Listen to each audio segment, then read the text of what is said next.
ராஜீவ்காந்தி பஞ்சாயத்து சங்கதன் அமைப்பின் கோவை மாவட்ட நிர்வாகிகள் கூட்டம் கோவை மாவட்டம் ரயில் நிலையம் பகுதியில் உள்ள காங்கிரஸ் கட்சி தலைமை அலுவலகமான காமராஜ் பவனில் நடைபெற்றது.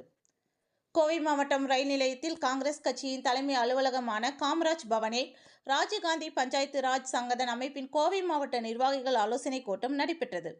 இந்த ஆலோசனை கூட்டத்தினை மண்டல தலைவர் டி. எம். மோகன்ராஜ் மற்றும் கோவை மாவட்ட தலைவர் MS பார்த்திபகுமார் தலைமை தாங்கினார். இக்கூட்டத்தில் சிறப்பு விருந்தினராக தமிழக மாநில தலைவர் சசிகுமார் கலந்து கொண்டு இவ்வமைப்பில் உள்ள அனைத்து நிர்வாகிகளிடம் அவர்களின் ஆலோசனைகள், கருத்துக்கள் மற்றும் அமைப்பின் வளர்ச்சிகள் குறித்து கேட்டறிந்தார். இதில் பல்வேறு மாவட்டங்களில் இருந்தும் கலந்து கொண்ட உறுப்பினர்கள் பலரும் பல கருத்துக்களை தெரிவித்தனர். கருத்துக்கள் தெரிவித்த அனைத்து நிர்வாகிகளுக்கும் நன்றிகளை தெரிவித்தார்.